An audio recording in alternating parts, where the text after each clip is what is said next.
aí, galera, beleza? Como é que vocês estão? Essa sexta-feira tá prometendo. Sabe essa questão do Facebook que removeram conta de bolsonaristas? E se eu falar pra vocês que a empresa que está envolvida nisso daí é patrocinada com dinheiro público?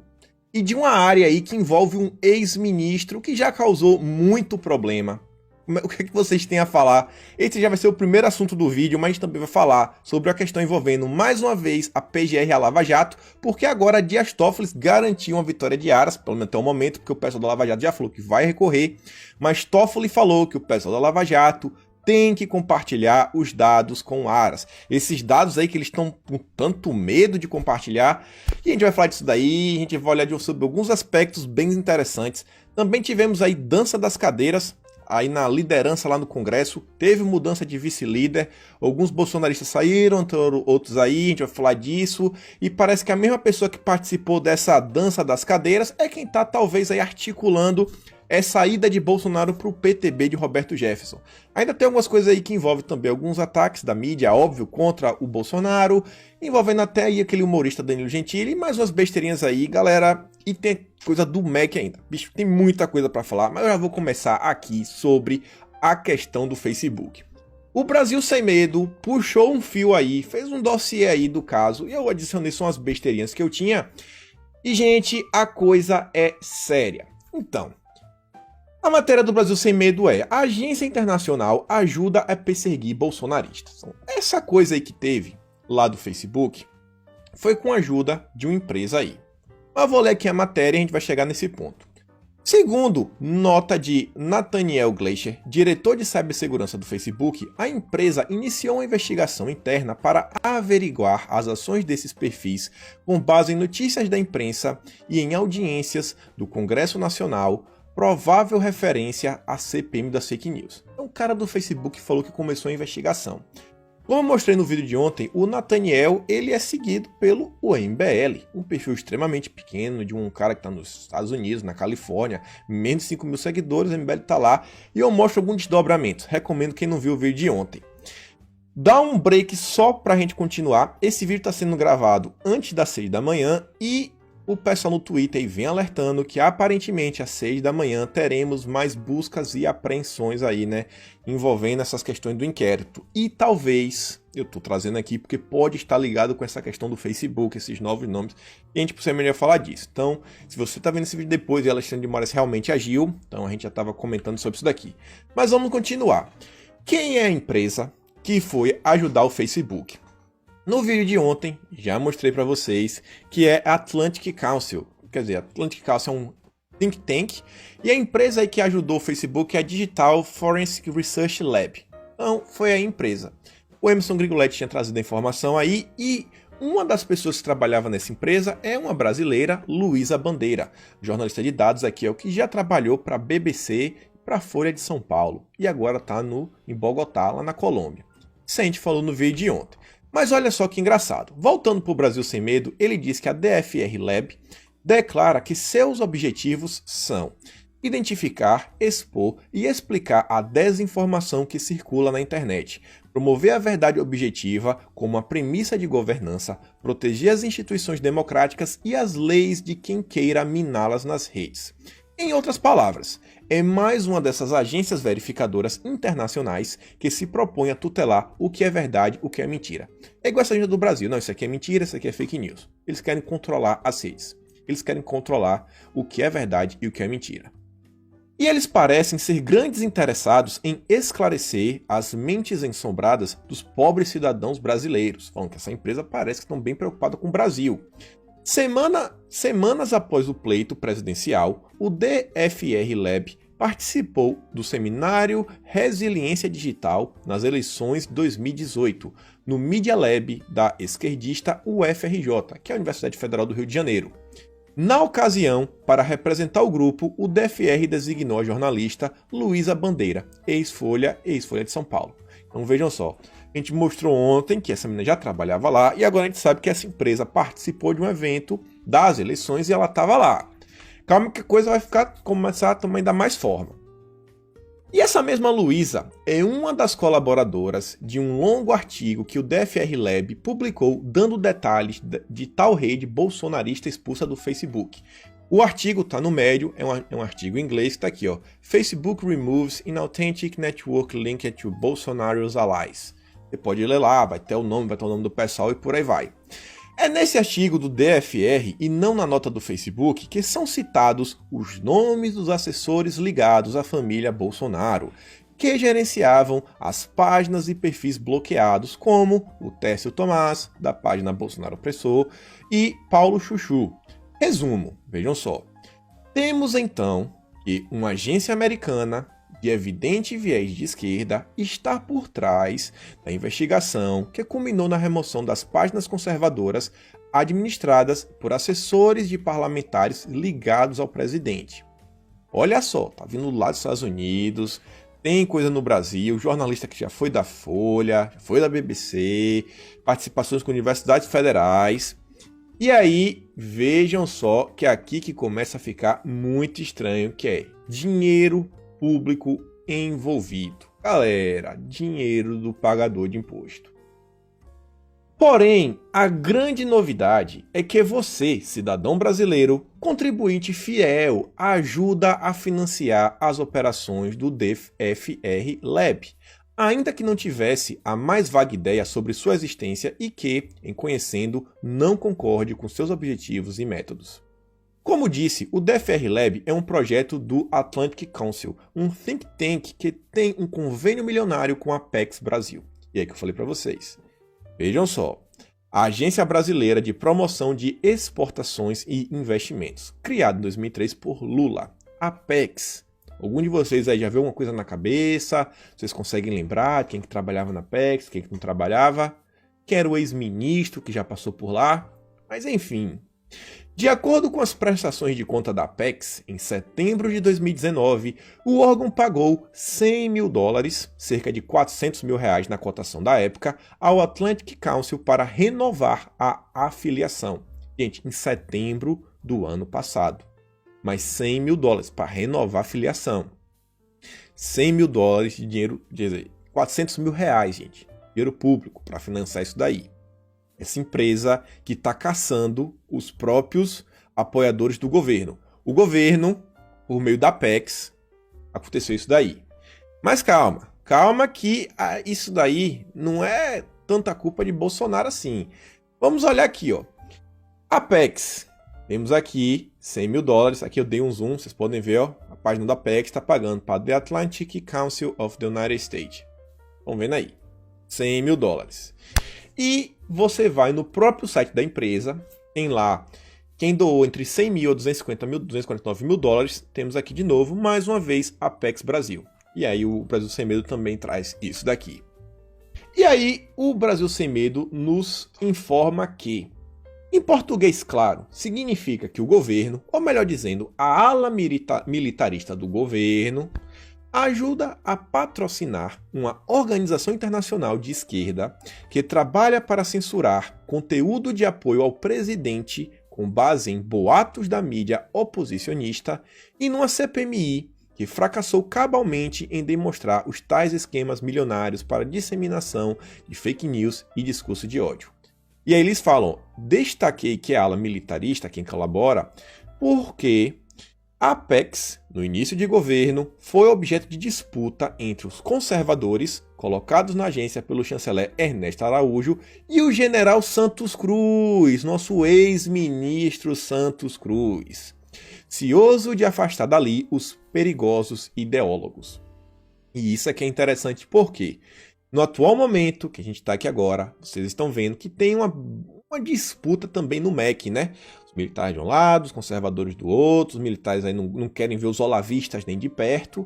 E a Apex, aconteceu isso no passado, o Ernesto Araújo, que o pessoal estava até tentando aí, né, a mídia gerar uma fritura, ele colocou uma pessoa lá, colocou umas pessoas que parece que os militares não gostaram. E aí, né, na pendenga, acabou que a presidência da Apex foi entregue ao contra-almirante Sérgio Segovia, que tão logo assumiu o cargo, mandou embora a empresária bolsonarista Letícia Catelani, então diretora de negócios da agência, segundo posto mais importante da casa. Vejam só, assim que o contra-almirante assumiu, ele mandou embora uma bolsonarista. E isso daí é É complicado, eu vou mostrar para vocês já em breve. Note-se que uma das agendas de Letícia na Apex, em consonância com as pautas conservadoras, era o quê? Cancelar convênios da agência que beneficiassem adversários ideológicos do novo governo. Traduzindo, a Letícia que foi demitida, a função dela na Apex era exemplo. Pô, esse grupo aqui é de esquerda, a gente tá dando dinheiro pra esquerda? Não vou renovar esse contrato.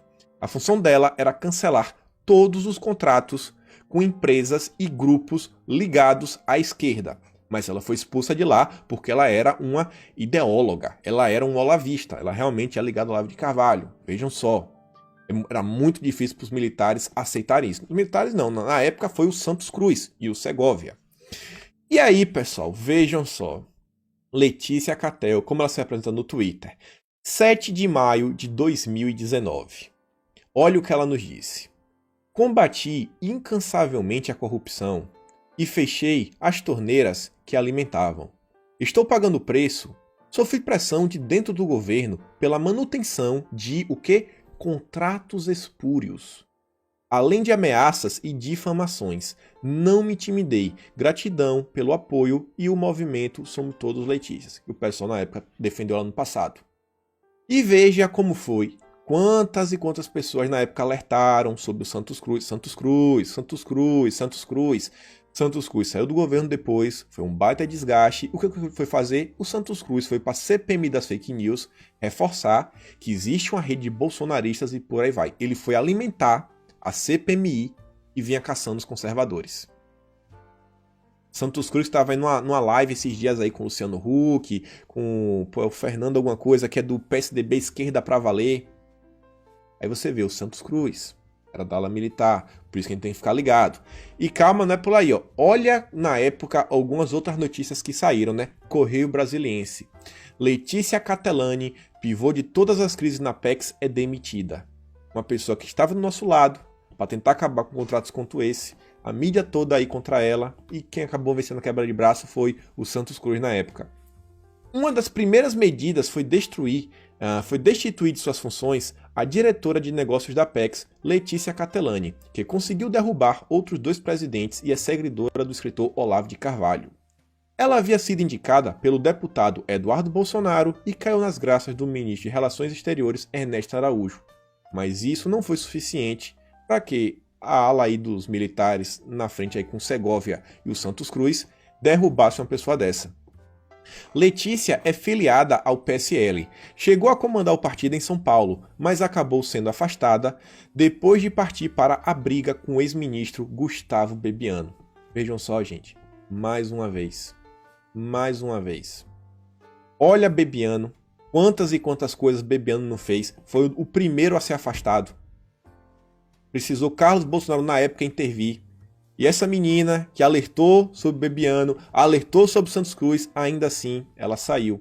A gente viu que alguns nomes bons do governo acabaram saindo por pressão do Centrão, pressão da ala militar, pressão da oposição, do STF, por aí vai. Veja como vai sendo difícil para algumas coisas pra gente. Ela é vista como arrogante e autoritária. Desde semana passada, Letícia vinha tentando minar Segovia ao espalhar que ele não tinha condições necessárias para o cargo porque sequer falava inglês. E ela falava que ele não entendia de guerra ideológica, que ele não entendia de esquerda e direita e por aí vai. Olha o que uma possível demissão gerou agora. Imagina, eu não sei que horas... Eu sei porque esse vídeo eu tô gravando aqui, não é nem 6 da manhã ainda. Imagina se... Eu vou estar chutando. Se realmente tiver busca e apreensão com base nessa questão do Facebook. Isso poderia ter sido evitado se não fosse essa demissão que causou aí pelo próprio Santos Cruz, que hoje em dia é um ex-ministro.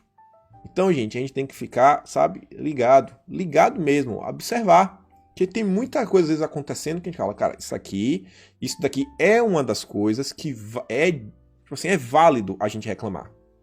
Uma das coisas que é válido. Porque isso aqui agora, uma demissão, poderia ter salvado aí, né, muita coisa de acontecer. E agora a gente tá aí, ó, conversa na mídia que, olhem só, assessores de Bolsonaro estão operando redes. Isso daí pode fortalecer aquela narrativa para tentar derrubar Bolsonaro no TSE. Vejam só como são as coisas, né? É uma bola de neve que vai crescendo, tomando forma. E aí, vejam só, Patrícia Campos Melo fez uma matéria para a Folha afirmando que Técio é o líder do gabinete, né? O Técio aí é um desses caras do Facebook. Primeiro líder é o Alan, depois foi o Carlos Bolsonaro, agora é o Técio. Se soubessem mesmo investigar, não estariam batendo cabeça deduzindo. As líderes são as tias do Zap. E pessoal, tudo indica realmente que... como falar isso? Cara, se tiver aí uma busca e apreensão mesmo, os nomes que vai estar na lista, principalmente é do Técio e esse pessoal que está no nome aí no Facebook. A gente não sabe, mas agora é um pessoal que a mídia vai fazer um escrutínio. Pensa aí agora, era tudo que a mídia queria. Era alguém ligado à família Bolsonaro, que era alguém que já trabalhou em algum gabinete, por aí vai. Era tudo que a mídia queria para ficar enchendo o saco. E aí, olha que interessante como é o uso da língua portuguesa. Como usar a língua portuguesa, como eles usam a língua, sabe, para criar narrativa contra o governo. O Peru vem aqui e traz 2 prints. Esse print aqui na direita é do dia 4 de janeiro do ano passado, 2019. Tinha 4 dias de governo. 4 de janeiro. Botam Bolsonaro com Técio. Olhem só.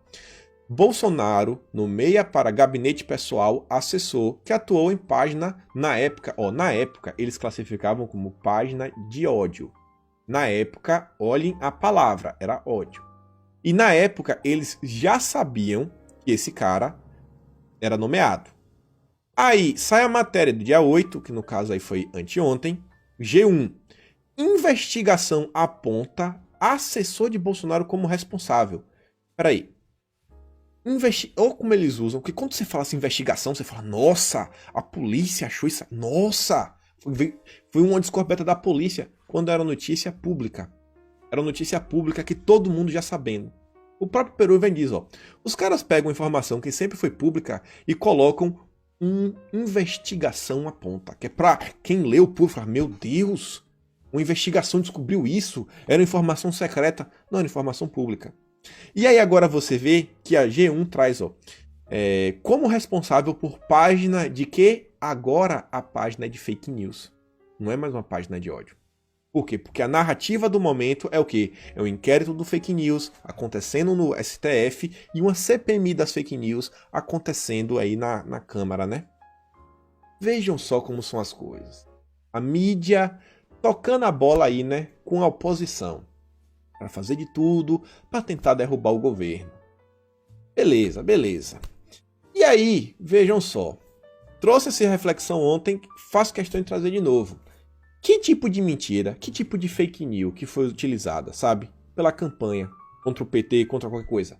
Até agora, gente, não foi apontada uma única mentira. Eu quero saber qual foi a mentira. Foi porque eles falaram dos processos de Haddad? Foi porque eles falaram dos vínculos entre Haddad e Lula? Foi porque eles falaram o quê? Quais foram as mentiras que eles estão falando? Quais foram? Mostrem, como o Carlos diz, apenas mostrem. Mostra! E até agora a gente não sabe o que é. É só uma narrativa atrás de narrativa. Não, olha isso aqui, olha isso aqui. Qualquer pessoa parece que defende Bolsonaro. Parece que defender Bolsonaro é fake news, né? Parece que é isso. Qualquer um de nós que defendemos o presidente, fazemos fake news. Mas enfim. Olha isso daqui. Esse sinalzinho aqui, que eu botei aqui um azul, uma setinha, significa que é perfil verificado. Que eles verificaram que é uma conta oficial. Olha o nome, Equipe JD. Perfil oficial da equipe digital do governador do estado de São Paulo, João Dória. Ou seja, João Dória pode ter uma equipe oficial no Facebook, por aí vai. Agora, se fosse Bolsonaro, seria gabinete do ódio. Vocês entendem como é as coisas no Brasil? João Dória tem uma equipe aqui, Equipe JD. Vocês acham que o STF vai fazer alguma coisa aqui? Vai falar que Dória tem um gabinete, que isso, aquilo, outro? Vocês acham que isso vai acontecer? Mas Bolsonaro tem um gabinete aí, fake news e por aí vai, influenciando nas eleições. A gente vê como são as coisas no Brasil, né? E aí, como se fosse pouco, agora o Ângelo Coronel, presidente da CPMI das fake news, que tá apoiando aí aquela PL, que o pessoal tá chamando da PL da censura, ele quer que o material do Facebook, que o Facebook gerou aí e por aí vai, que seja entregue esse relatório para eles anexarem a CPMI das fake news. Vocês estão vendo como são as coisas? E eu volto a falar, imaginem se o Santos Cruz, sabe, não tivesse tido tanto espaço, porque depois ele caiu, a gente tivesse conseguido preservar na época a Letícia Catel, ela tivesse conseguido cancelar esses contratos, a empresa talvez não tivesse dinheiro suficiente para trabalhar, não fizesse essa reportagem, E olha como uma coisinha pequena a gente chega até aqui hoje. Olha como são as coisas. Mas enfim, em contrapartida, graças a Deus, a gente tem aí Felipe Barros, já noticiei uns dias atrás, ele pediu ajuda, peço ajuda aqui de novo, o Brasil Sem Medo agora também está ajudando a divulgar. O Felipe Barros está tentando criar uma frente parlamentar pela liberdade de expressão. O que é que ele precisa? Ele precisa de 198 assinaturas. Então ele já está pedindo para as pessoas, ele está tentando articular. Mas a gente sabe como são as coisas em Brasília, né? Então, pode ser senador, pode ser deputado. Então, se você puder colocar pressão em alguém e falar, cara, dá uma ajuda nisso daqui, eu acho que é algo bastante válido. E aí, chegamos aí no caso do Danilo Gentili. Teve aí nas redes um print de uma menina lá que falava, Danilo Gentili, deixei de lhe seguir porque você fez isso, você passou dos limites, pô, Bolsonaro lhe defendeu e por aí vai. Quem não lembra, ano passado, acho que lá para abril, quando teve a questão da Maria do Rosário, ou foi no ano anterior, que foi atrás do Danilo Gentili, Bolsonaro se pronunciou nas redes, falando que ele achava que era um absurdo, que ele defende o direito da liberdade de expressão, que ele se compadecia pela questão do Gentili. Mas aí agora Danilo Gentili parte com tudo contra Bolsonaro. Você vê como são as coisas no Brasil, né? Você vê como são. E aí ele fez lá isso daí, uma menina no Instagram falou alguma coisa e ele deu uma resposta pra menina no Instagram que fala mais ou menos assim, ó. Saiba você que tomei processo por defendê-lo. Esse FD papapá foi lá pedir minha cabeça e censura no meu emprego, quanto critiquei o fundão eleitoral. Ele falou que Bolsonaro pediu o emprego dele. E aí, durante a live, Bolsonaro, com toda a calma e paciência, foi lá e desmentiu. Eu faço questão aqui de mostrar porque é uns 40 segundos. Vale a pena ouvir o nosso presidente. Vamos ver o que o nosso presidente tem a falar. Eu lamento aqui, eu não tenho nada contra nem a favor, sou Danilo Gentili, tá? Me acusando de ter procurado o SBT para demiti-lo. Jamais procurei órgão de imprensa não para demitir quem quer que seja. E outra, me chama de FDP aí. Então eu lamento pessoas que têm problemas, né? Não sei se teve problema, parece que teve problema com o SBT, e elege um responsável pelo seu insucesso. Então esse aqui eu não vou, eu acho que, não sei, né? Coitada da minha mãe, tá viva, 93 anos de idade, e leu um negócio desse aqui, né? Lamento. Vocês estão vendo, né, gente? Pô, xingar a mãe do presidente, cara. Sem necessidade, né? Nenhuma. E quer imputar uma coisa que não foi nem Bolsonaro que fez. E aí, seguindo a mesma linha aí, temos o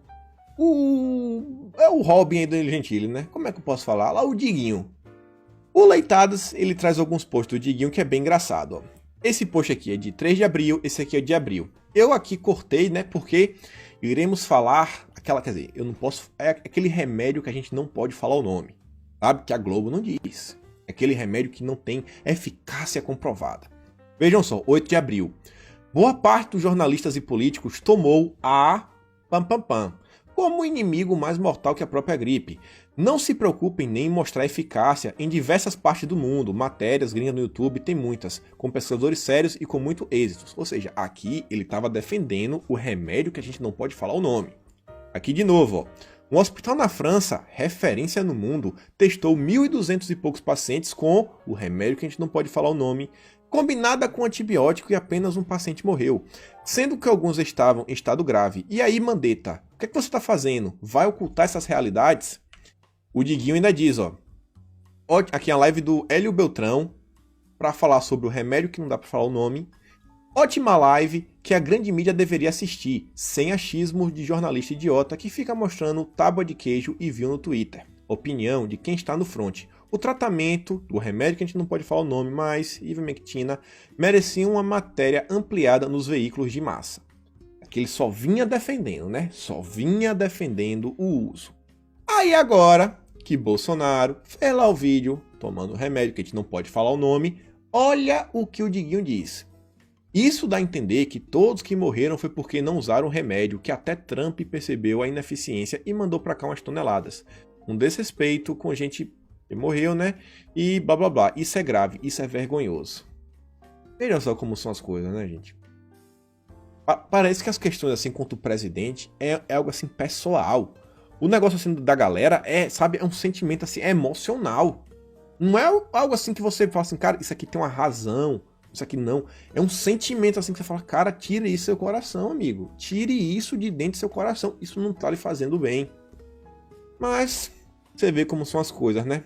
O tempo passa e as pessoas mudam de opinião, que parece que não porque elas mudaram de opinião, mas porque agora quem está defendendo uma certa ideia é uma pessoa que elas não gostam. Mas tudo bem. E aí, quando eu falei pra vocês, fiz até um vídeo curto mais cedo, integrante da... Vou ler logo a primeira matéria. Decisão de Toffoli é incabível, afirmam procuradores da Lava Jato do Rio. Aí diz, né, que eles estão reclamando porque o Toffoli autorizou que o Aras tivesse acesso, sabe, os dados aí da Lava Jato. Aí o Deltanzinho foi aí pra rede, sabe, chateado. Deltan tava chateado pra falar. A Força-Tarefa cumprirá a decisão do presidente do STF para dar acesso às bases de dados, mas nós estamos lamentando a orientação inédita de compartilhar informações sigilosas e dados privados de cidadãos, sem indicar investigação específica relacionada. Aí coloca lá uma nota e depois continua. Lava Jato Rio de Janeiro igualmente vai cumprir a decisão do presidente do STF em plantão, embora entenda a decisão incabível e buscará sua revisão. O pessoal não quer, eles querem reverter a situação de qualquer jeito. E aí você vai na matéria da CNN e diz, né, que lá, sim, eles vão tentar reverter. A CNN conversou com procuradores das forças-tarefas do Rio e de Curitiba, e todos entendem que não podem fornecer informações, boa parte sigilosas, obtidas através de autorização judicial e em processos específicos, para formar banco de dados. E aqui você vê, né?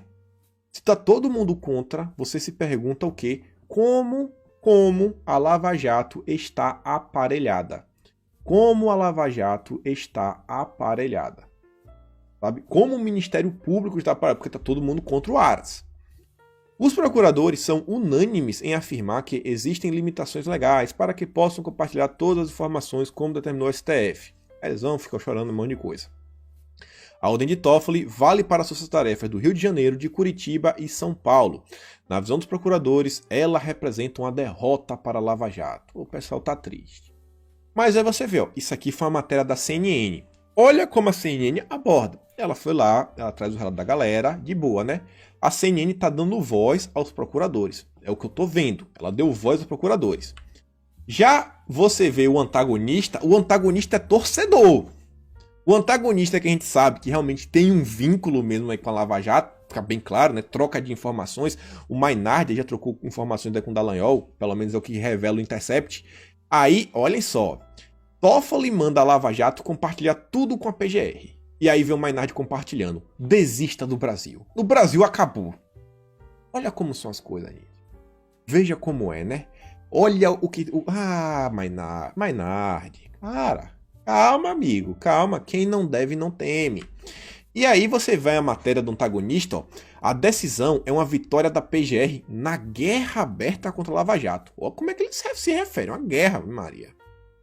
A decisão de Toffoli também decorre da negativa dos procuradores em fornecer informações sigilosas sem um procedimento formal. Eles insistem nessa narrativa, que não tem um procedimento formal. E aí vai, né? E cobrou dados sem esclarecer os motivos. Cara, quantas vezes eu já mostrei aqui o ofício do Aras, do dia 13 de maio, que é o ofício 456, que foi endereçado ao Deltan, ao que o assunto, ó, compartilhamento de dados, tá tudo explicado, tudo tá explicado aí. Tem até um dos trechos que tá bem explicado o que é que eles realmente queriam, né, que é só o que eles queriam coletar, mas tem muito mais coisa. Tem nota do Ministério Público ainda falando que quando eles enviaram isso, o Deltan ainda pediu para esperar, que ele estava de férias, me dá um mês para vocês verem, por aí vai. E desde que eles foram, contaram diversas coisas. Mas pro antagonista, desista do Brasil, é uma guerra e não tem nada, sabe? Não tem nada formal. É difícil, né? É difícil.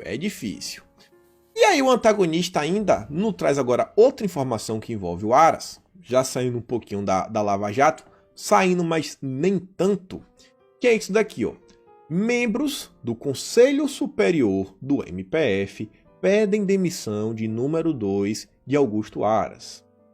Integrante do CS-MPF, que eu já falei, eu espero que vocês consigam lembrar o que é isso. Aí, ó, órgão cúpula da Procuradoria-Geral da República pediram que o Procurador-Geral demita seu secretário-geral, o subprocurador Eitel Santiago Brito. Aí vem, né? Os integrantes do CSMPF aderiram a pedido já feito na terça-feira e ganharam apoio de outros 254 membros do Ministério Público Federal. Vejam só, olha a quantidade de pessoas no Ministério Público contra o Aras. Em ofício enviado ontem a Aras, os procuradores reclamaram de uma entrevista em que Eitel disse que as forças-tarefa do Ministério Público atuam às margens da lei e que Moro fez vistas grossas às ilegalidades da Lava Jato. Oi, rapaz. Não pode falar de Moro e não pode falar da Lava Jato. Se falar, oi, como é que o povo fica? Olha como é que esse pessoal falou. Engraçado, né? Engraçadíssimo. E aí, para quem não lembra, temos aqui a matéria bem antiga que fala, né, que Aras, ele havia perdido 2 assentos aí, porque tem eleições por aí vai. Na primeira eleição para 2 cargos, quem assumiu um dos cargos foi o Mário Bosnaglia e o segundo lugar foi o Nicolau Dino.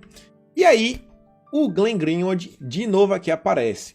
Em 22 de maio, isso aqui é só para ficar engraçado, o Glenn fala Telegram e o antagonista fala, vai mandar grampear? E ele diz, né, não preciso das postagens do seu blog, já tenho acesso ao que Sérgio Moro pensa e diz. E aí quando eu digo a vocês, né, que o Glenn, ele já sabe das conversinhas que rolavam entre o antagonista, entre o Deltan e o Maynard, coisas que envolvem o Cláudio Dantas também. E por que eu tô falando isso? Que vocês veem, o Conselho Superior, que tem o Mário Bosnaglia e o Nicolau Dino, é o pessoal que tá querendo aí remover o número 2 de Aras. Estão tentando enfraquecer Aras. E olha o que eu mostrei para vocês, inclusive no vídeo de ontem. Um print aí, né? Aqui é um vazamento de um chat do Dallagnol com o Carlos Fernando dos Santos Lima, que era outro procurador, que o Dallagnol tá perguntando para ele quem seria o nome aí que a PGR iria assim reforçar. Que quem tava perguntando era o Cláudio Dantas, aqui ó. Cláudio Dantas, do antagonista, quer saber quem a Força Tarefa gostaria que seja o próximo PGR. Isso aqui foi em 2017.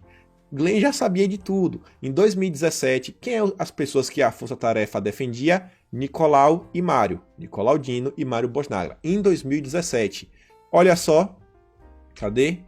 Conselho Superior. Quem foi que ganhou as vagas? Mário Bosnaglia e Nicolau Dino.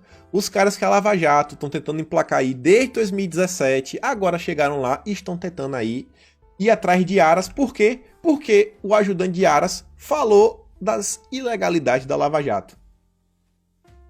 E aí, amiguinhos? Tem método? Tem método ou não tem? As coisas no Brasil são muito engraçadas, rapaz. Toda hora a gente acaba descobrindo uma besteirinha, né? Mas o plano, parece que esse plano vem de longas datas, né? 13 de junho de 2017. Aqui, ó. 13 de junho de 2017. E só para quem não viu o vídeo de ontem, que chegou aqui agora, bem rápido, o Nicolau Dino, um dos que tem um dos assentos aí no Conselho Superior do Ministério Público Federal, é irmão do Flávio Dino, lá do comunista. É um cara que já defendeu aí que Lula pudesse se candidatar e por aí vai. Aí o próprio site oficial do PT. O Mário Bosnaglia, ele já fez aí um ato contra a nomeação do Aras. O Mário Bosnaglia, ele aqui, ó, ele é contra panelinhas, defende a Lava Jato. Inclusive aí ele já foi buscar apoio de Moro e conseguiu apoio de Moro. Ó. Também teve o nome defendido pelo ministro da Justiça Sérgio Moro, o Mário Bosnaglia. E aí você vê, né, como é que funciona as coisas na nossa república. Continuando, aqui também na parte aí da justiça, o Ibanez lá no Distrito Federal, ele falou que ia reabrir, ele reabriu, depois a justiça falou não vai reabrir, e agora o desembargador voltou e falou não, a justiça não vai poder se intrometer, é uma decisão do Ibanez. Então, graças a Deus, Brasília agora está funcionando de novo, porque o povo tem que trabalhar, né? Então, matéria aqui da CNN, desembargador suspende decisão que derrubou o decreto de reabertura. Tá entendendo, né? Ele fez um decreto para reabrir, aí veio um juiz e suspendeu o decreto, e agora o desembargador suspendeu a decisão que suspendeu o decreto. É coisa de Brasil. Coisa de Brasil. Na decisão de hoje, o magistrado afirma que a interferência judicial provoca insegurança jurídica e desorientação na população. Cara, isso é uma maluquice, bicho. Isso é uma maluquice. Não pode ser assim. O STF primeiro fala que sabe assim, que Bolsonaro não pode fazer nada e quem manda é governadores e prefeitos. Aí agora, o governador e prefeito não pode mandar mais. Quem manda é a justiça. A gente não sabe quem que manda mais no país desse jeito. E aí, Vem Bolsonaro na live, e aí o antagonista, né, de novo. Além de incentivar o uso do remédio, que a gente não pode falar o nome, o presidente voltou a defender na live de hoje a reabertura do comércio, num apelo a governadores e prefeitos. Você vê, né, o presidente sempre preocupado com o melhor para o país. A coisa mais importante hoje, a meu ver, é o país voltar a funcionar, porque as pessoas precisam trabalhar, sabe? As pessoas precisam trabalhar para gerar renda, a economia girar e mais pessoas conseguirem emprego também. Mas vocês estão vendo aí, né, o que muitos governadores e prefeitos estão fazendo e como a mídia vem agindo. E aí, pessoal, tem um vídeo, esse vídeo não dá pra mostrar, porque a tia tem a boquinha, vem Maria, nervosa. Essa realmente aí merece o prêmio de tia do Zap. Por quê? Em São Paulo tem um decreto, e lá para entrar no shopping lá, não sei se é na cidade inteira, por aí vai, mas que pessoas com acima de 60 anos não podem entrar no shopping. Você acha que a tia do Zap, a avó do Zap deve ser com 60, você acha que ela se tomou conhecimento disso? Você acha que ela aceitou e foi embora para casa? Gente, ela entrou. Tinha lá um menino que veio falar que você vai para isso, aquilo, falou, cale sua boca, eu tenho idade para ser sua avó, você não sabe de nada da vida e por aí vai. Eu falei, meu Deus, velho, essa tia me representa demais. Essa tia me representa demais. Recomendo que vocês procurem aí no YouTube, coisa, é um vídeo de uns 2 minutos e meio, mais ou menos. Um vídeo é meio longo e vale a pena você ver o vídeo. E que eu não tenho como mostrar, né? Se eu mostrar o áudio. Gente, essa tia é sensacional. Sensacional. Se por acaso ela estiver me assistindo, minha tia, você tem o meu mais profundo respeito. E aí, pessoal, continuando aqui, General Mourão, coisa assim até boa pro Mourão. Fiquei surpreso com tudo do Mourão. Parabéns, vice-presidente. Ricardo Salles aqui, ó, ele compartilha a notícia e diz: obrigado, General Mourão e Jair Bolsonaro. Há uma matéria do UOL que diz: Salles tem total confiança de Bolsonaro e minha também, disse o Mourão. Tava a mídia toda aí, né? Fazendo aí não, porque o Ricardo Salles é isso, é aquilo outro, é isso, é aquilo outro. Ele tá pra sair, não dá mais pra aguentar com o Ricardo Salles e por aí vai. E aí, nosso vice-presidente fez a declaração, né? Mourão rebate narrativa de desmonte das agências ambientais. Nosso governo não é o responsável pelo desmonte de estrutura das agências ambientais. Nós herdamos tanto o IBAMA quanto o ICMBio com reduzido número de servidores. E aí, em outra matéria do Renova Mídia, Mourão alerta para a disputa geopolítica contra agronegócio do Brasil. O vice-presidente da República, Hamilton Mourão, nesta quinta-feira, que parte das críticas internacionais contra a política ambiental do governo de Bolsonaro reflete interesses comerciais e disputa geopolítica. Cara, eu gostei de ouvir isso, porque mostra que Mourão está conseguindo entender que existe aí, né, ideologia, existe aí realmente interesses no mercado, por que está acontecendo. Sabe, essa questão do Ricardo Salles não é porque ele está sendo um ministro ruim, não está sendo um ministro técnico, não. Tem interesses por trás. E aí, né, em sua avaliação, Mourão disse que haveria interesses em denegrir a imagem do Brasil no exterior em relação ao meio ambiente. E abre aspas para o nosso vice-presidente. É importante que a gente tenha consciência da disputa geopolítica que existe no mundo de hoje. O Brasil tem um potencial extraordinário pelas características do nosso território, do nosso povo. Nós temos água, luz, terra fértil, espaço para avançar e crescer. Então, não resta a mínima dúvida que nós seremos, dentro em breve, a maior potência agrícola do mundo. Isso é destino manifesto do nosso país. Eu fico surpreso, na minha cabeça eu já achava que o Brasil era a maior potência. Se ainda não é, rapaz, eu fico até animado, porque o agro, não sendo a maior potência aí do mundo, já sustenta o país. Parabéns aí para os fazendeiros que realmente colocam comida na mesa de todo mundo. Aqui na Austrália tem comida do Brasil. E aí, ó, é óbvio que aqueles que são incomodados pelo avanço da produção brasileira buscarão de alguma forma impedir que essa produção evolua como vem ocorrendo. Parabéns, Mourão. Parabéns de verdade. Fico muito feliz em ver nosso vice-presidente nos defender assim, né? Defender os interesses nacionais, os interesses da nossa nação. E ainda defender de quebra o nosso ministro Ricardo Salles. E aí, olhem só também, parece que o governo... E a gente reclama, pô, por que não faz aquilo outro? Cadê o AGU? Cadê o AGU? O AGU aqui agora, ó. A AGU quer extinção de processo que pede afastamento de Salles. A AGU encaminhou um parecer no qual defende a extensão do processo que pede o afastamento do ministro do Meio Ambiente, Ricardo Salles, e veio através aí do Ministério Público Federal, que a gente já percebeu que está bem aparelhado, né? É o pessoal contra o governo, contra ministro, contra o Aras, contra presidente e defensor de Sérgio Moro.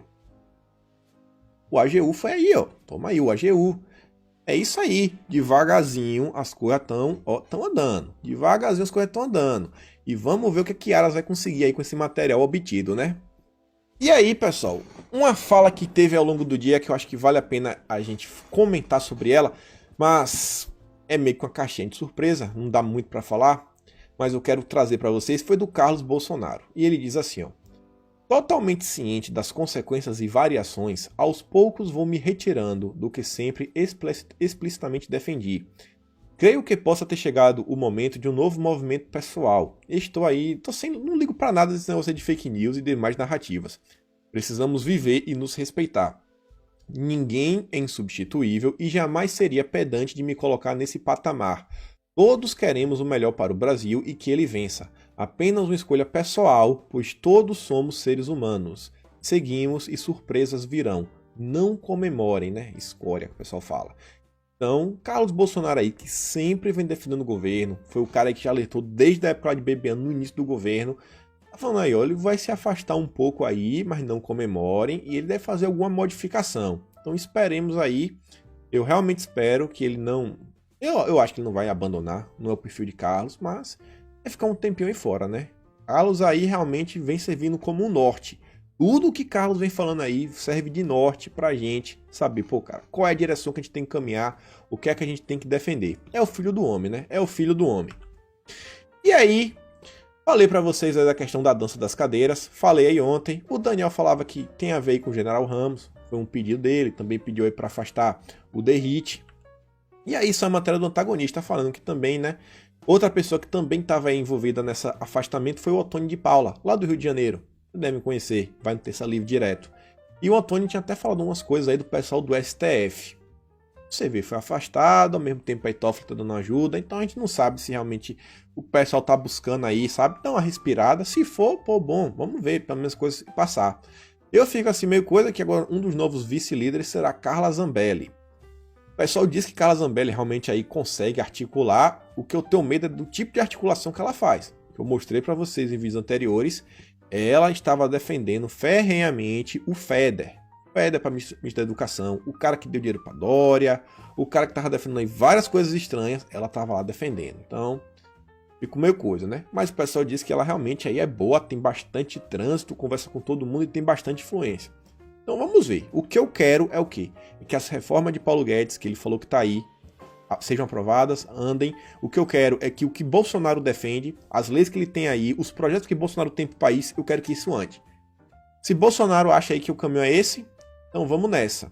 Mas vocês estão vendo aí que é uma articulação de Ramos, o mesmo Ramos que também está acertando aí o movimentação com o PTB. Estava aí junto com o Roberto Jefferson para ir. Minha visão é, eu vi até um comentário de uma amiga minha, que é a Sophie. Amiga assim, a gente conhece da internet. A Sophie falou, ó, falar do Roberto Jefferson é meio complicado, porque eu nunca parei para olhar muita coisa sobre ele. Eu também nunca parei para olhar muito sobre ele. E ela falava que assim, o que eu lembro de Roberto Jefferson, na época eu era adolescente e nem ligava muito política. E ela fala da questão do mensalão, do Dirceu e por aí vai. E é basicamente o meu caso. Eu acho assim, se o pessoal está começando a se movimentar, vamos ver o que vai, né? Às vezes, gente, é igual uma ferramenta. Lembrem que no Brasil, a única forma de você concorrer a um cargo é se você tiver um partido. O PSL deu errado. Talvez a Aliança não saia do papel ou algum outro partido. Então Bolsonaro vai precisar de um partido. Vocês acham que o DEM vai querer abrir as portas para Bolsonaro? E se abrir, qual vai ser o custo? O PSDB? O PCdoB? O PSOL? Que partido vai dar a legenda de presidente para Bolsonaro? Vocês acham que não tem um interesse completo aí de todos os partidos fecharem a porta? Porque se todo mundo fechar a porta, Bolsonaro não pode nem se candidatar. Como são as coisas no Brasil, né? Então, fiquemos aí. olhando a situação de perto, ver o que está acontecendo, ver quais são, sabe, as jogadas que estão acontecendo, sempre de olho aberto. A gente viu que não dá para confiar 200% em todos os ministros, a gente vê que tem ministros muito bons, mas tem ministros que já saíram do governo. A gente teve lá o Vélez Rodrigues, eu não lembro o primeiro nome dele, que era o ministro da Educação. A gente teve o Bebiano, a gente teve o Santos Cruz, a gente teve o Mandetta, o Sérgio Moro, o Tait. Então, vamos olhar. Mas essa questão do PTB, eu acho que não é algo assim simples. O PTB não presta, o PTB é bom, o PTB é ruim. Vamos ver, vamos olhar de perto. Bolsonaro tá aí, o cara já mudou de partido várias vezes, sabe como é que funciona e mais que tudo, ele precisa de um partido para poder concorrer. E aí, opa, tem coisa ainda aqui do MEC, tem coisa do MEC. Ele falou que deve definir hoje quem vai ser o novo ministro. Sondou vários nomes, ele tá falando todos os dias que ele não vai deixar ninguém para trás, que ele tá levando a base conservadora à frente o tempo todo. E uma coisa ligada ao MEC é isso daqui, ó. O Abraham traz esse print e nos disse: essa é uma das pessoas que influenciaram o MEC nos últimos governos. Admiradora de Felipe Neto, sua ONG, Todas pela Educação, tem uma força enorme. Tais fundações têm interesse muito além do ensino de nossas crianças. E olha o que a Priscila diz, né? Pobre da minha geração que cresceu com Xuxa, uma adulta, com atitudes aí ridículas. Deixa pra lá. Feliz da geração das minhas filhas que crescem vendo Felipe Neto de um ano pra cá e suas atitudes. Contemporâneas, antenadas, críticas e com humor inteligente. Essa Priscila Cruz, ela havia até, né, elogiado o Decotelli. Sabe que o Decotelli ia ser o novo ministro e por aí vai. Então, eu espero que a nomeação de Bolsonaro irrite essa mulher, porque ela é ligada à Fundação Lema. E esse daí, pessoal, é o pessoal que está mais interessado em colocar a mão no MEC. Então, mais interessado do que tudo, que é um orçamento gigante, por aí vai. Mas tenho certeza aí que nosso presidente vai jogar certo. O cara vai jogar certo, o cara já entendeu o que está acontecendo. Então, só antes de fechar o vídeo, deixa eu rolar aqui para ver se tem uma notícia aqui nova sobre a busca e apreensão. Aqui no Twitter. Até o momento aqui não tem nada. Deixa eu ver, por aí vai. Nada. Também aqui agora são 6h40 da manhã. Checa aqui na internet. Busca aí. Apreensão. Deixa eu ver. Nada.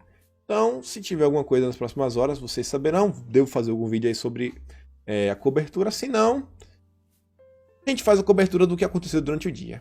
Então, fico por aqui hoje. Essas são minhas redes. Tem meu canal secundário. Tem minhas outras redes sociais. Então, fico por aqui, galera. Aquele grande abraço. Tamo juntos. Valeu. E lembrem de apoiar nosso presidente, né? Ele precisa, mais do que nunca, do apoio do povo. Então, fico por aqui. E é isso aí.